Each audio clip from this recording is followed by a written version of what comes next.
Hi Gemini, welcome to your soul song reading. My name is Rebecca for those of you who are brand new. So this reading is supposed to be very different from your usual tarot card readings. I'm going to pull a card from the 72 Angel deck. That card has two sides. It has the angelic energy and then it has the human distortion of that energy. Then we're going to pull 4 cards from the tarot, and after that I'm going to pull an archetype card, which is a new oracle deck by Kim Krantz. So the archetype cards are very powerful. I do recommend that you take a screenshot of it, sit with it, Google it, follow the rabbit hole, and really sit in the energy of it for a while.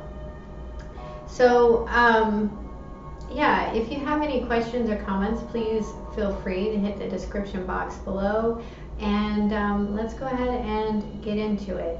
These readings are so that you understand what your soul is trying to derive out of the situation, the circumstances of your present. So please show me what angels are with my Geminis right now. Please show me what angels are with my Geminis. What angels are with my Geminis?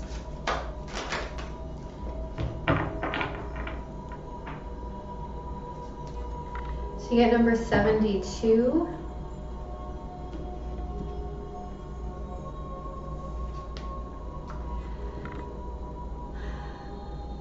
Mumia.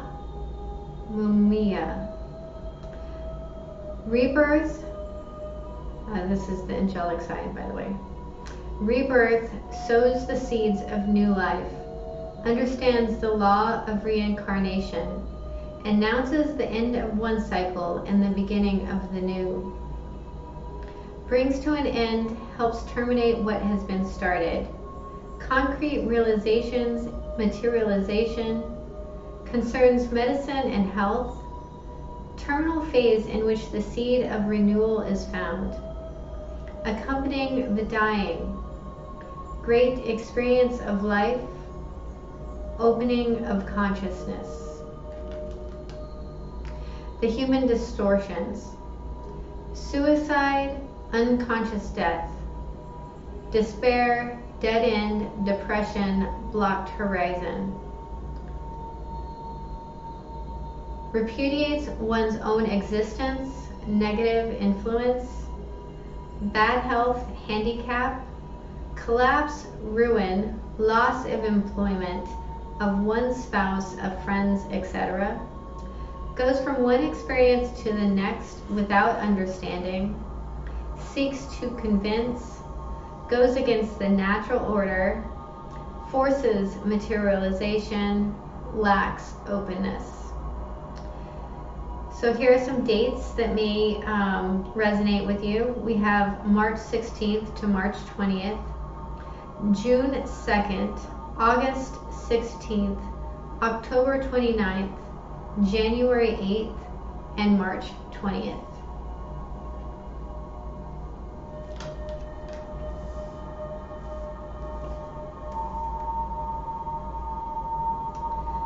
Okay, so let's get into the tarot. Please show me the past. What is the past for my lovely Geminis? What is the past for my lovely Geminis? What is the past? Thank you. We have the 7 of Swords. What is the present? What is the present for my Geminis? We have the World. There's that cycle closing. What is the external influences? What are, sorry, this is terrible grammar. What are the external influences? The 4 of Pentacles.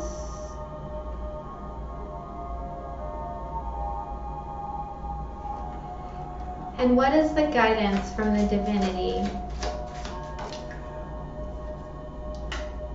The Three of Swords in reverse. At the bottom of the deck, we have the Knight of Wands. So there is an action here. There's a lot of passion. There's also a sense of direction. In your past, I feel like what we're looking at is some sort of situation that no one's talking about. There may have been a secret strategy or something along those lines. But I do feel like there is some sense of guilt here in the past. Now, what's being presented to you in the moment is the ability to close a cycle and reopen a new one. And if I'm not mistaken, that was in your angel card. So there is a karmic pattern potentially, and there is a lesson that needs to be learned. Your external influences, I think, is saving. There feels like some sort of holding on, there's some sort of saving. There's looking for a place to invest this thing that you're saving.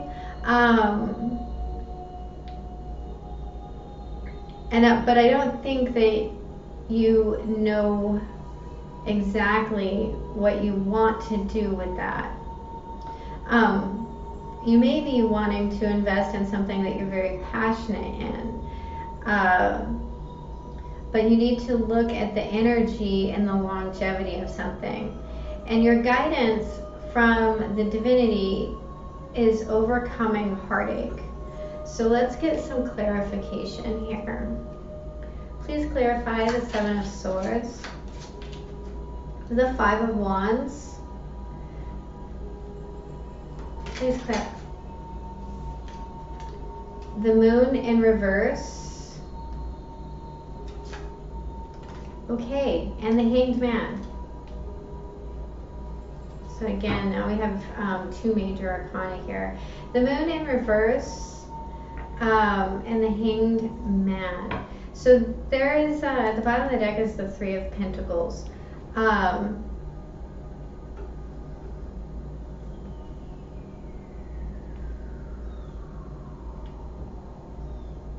this could be about building something. I actually feel like you're very hung up on it.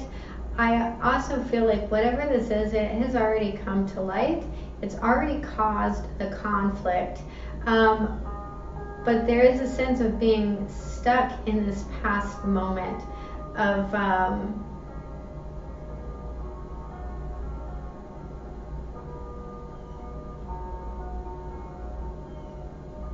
almost feel like there's a sense here of being caught.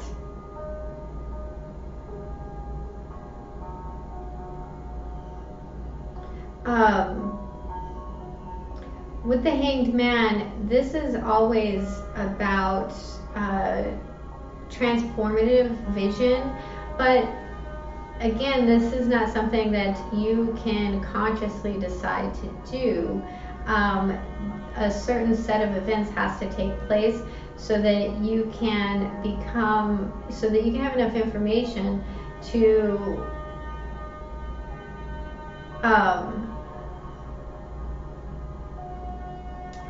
mature, so to speak. And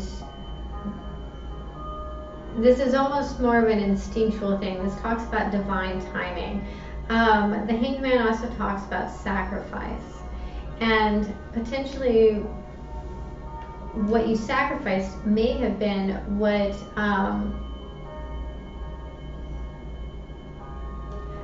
I just heard innocence.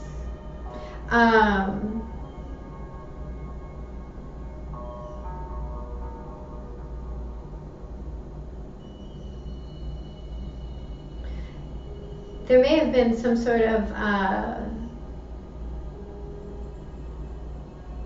trying to build something with someone or working together with someone that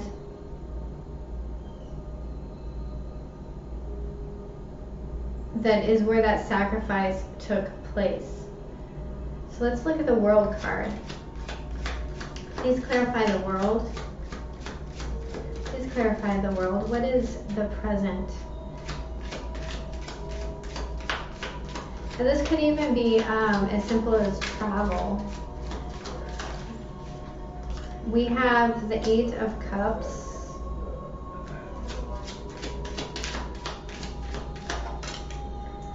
So there's some working through emotions here. The Nine of Cups.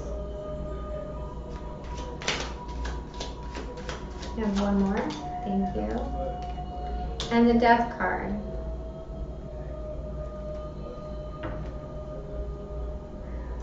Bottom of the deck, we have the Page of Wands.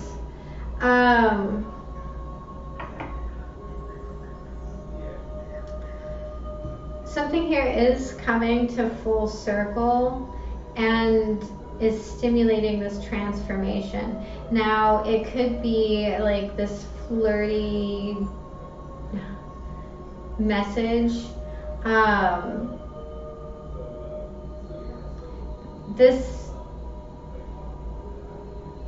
This spark,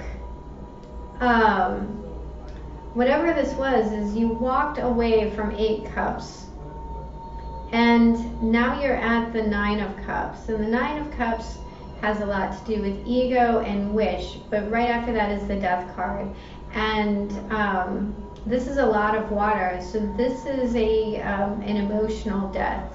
This is a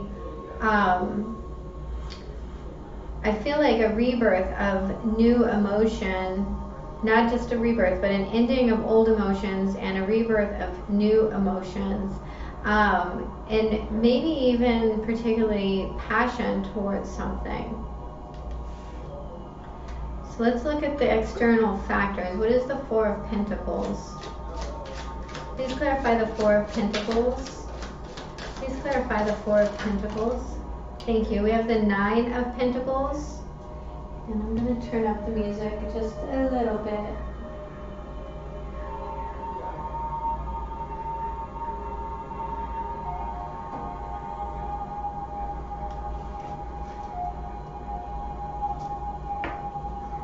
Please clarify the Four of Pentacles.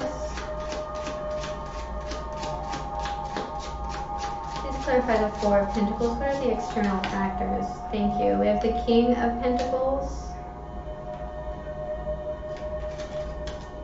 and the Seven of Pentacles. So again, yes, there is a need to look at what it is that you're investing in. Are you investing in yourself? Are you using your resources to their fullest potential? Are you autonomous? These are all pentacles. So your external factors has a lot to do with your physical and material world. I also feel like there's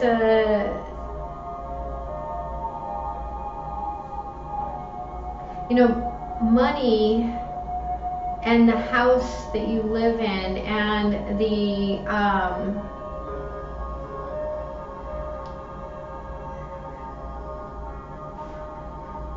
the things that we can touch in this material world are really only the surface, right? That's not the energy underneath it all. And the difference between the Four of Pentacles and the Seven of Pentacles is the Three of Pentacles, which is what you had in the past. The difference between the Four of Pentacles and the Nine of Pentacles is the Five of Pentacles, which is loss. In between those, the Nine and the Seven, we have the King of Pentacles. So there's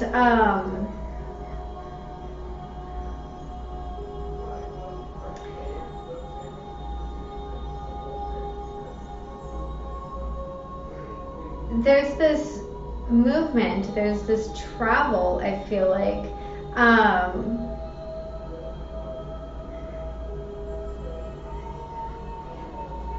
What I'm getting at is this all lacks a sense of freedom and motivation. It feels like weight. So the Seven of Pentacles you have to look at what it is that you're planting, the seeds that you're planting, and what's growing from that. This is assessment. It's almost like trying to derive something out of a situation on a physical level without understanding the emotional, the mental. This is only one element.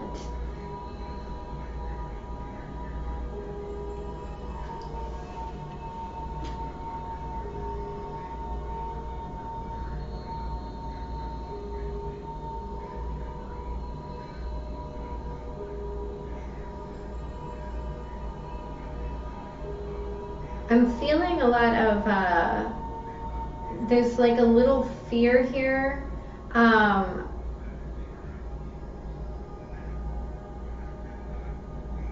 And again, there's a need to be resourceful. And almost,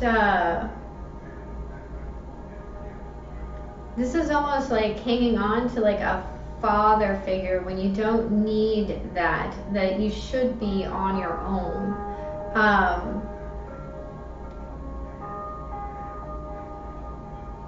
And it's for one reason only. So let's look at this Three of Swords. Please clarify the Three of Swords. We have the King of Cups in reverse. This is being emotionally unavailable. Please clarify, thank you. The Ten of Pentacles in reverse.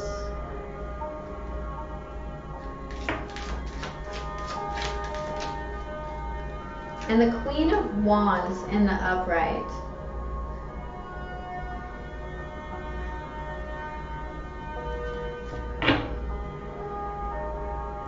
At the bottom of the deck, we have the Five of Pentacles in reverse.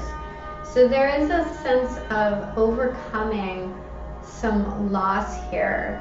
It could have to do with a water sign, a family situation, but this is all designed to build confidence and give you the means and resourcefulness to do things on your own, to develop genuine autonomy. This is, with this queens are receptive, right? This is being able to receive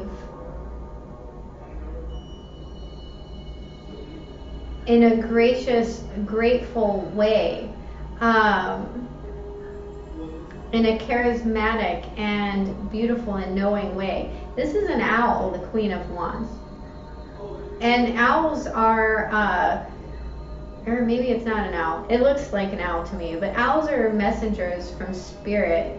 They can see in the dark. They hunt incredibly well. There's a very, there's a high level, a sense of knowing in this,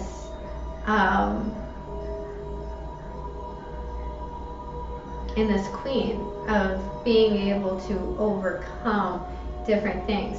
This is also a lot of, this is more elements. These are, you have swords, you have wands, you have water, and you have pentacles. This is all of it. So this is also about finding a passion that speaks to you, something that is a motivator. And it's more about feminine energy than it is masculine energy. About being able to receive. Now there is an ending here, and it may even be a familiar, a family wounding, or a lineage type of wounding, or a legacy type of wounding, that you're going to need to potentially share that knowledge and motivate people to be able to do it in a beautiful and passionate way, instead of like a forceful type of this has to happen or emotionally manipulative way. Okay, so I'm going to pull the archetype card.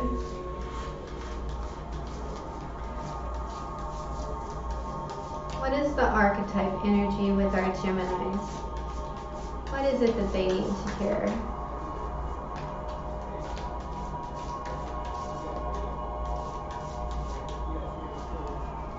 Before while I was shuffling the cards, I saw a particular card multiple times. It was called the Orphan. So we'll see if that comes out. Please clarify. Please clarify. What is the archetype with my Geminis? Oh, that's a lot. It's 4, so I'm going to put them back. I have less cards, please. What are the archetypes with my Geminis? What is the archetype with my Gemini?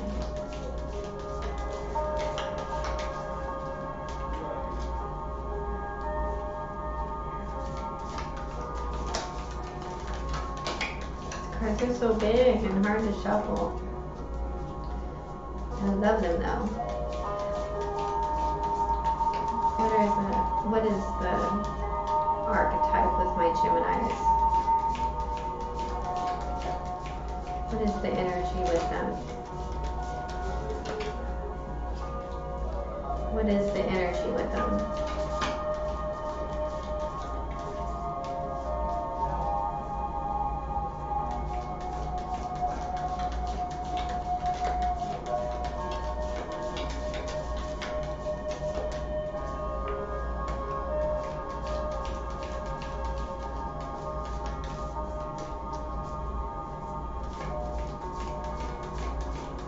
What is the energy with my Geminis? I've never had this happen before, quite like this. What is the energy with my Geminis? What are the archetypes? What do they need to hear? Thank you. We have the Queen, number 11.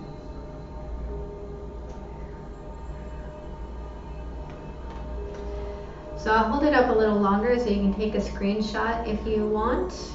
Like I said, look up this in Google, write Mystic behind it, spend some time with it, journal about it, let it lead you.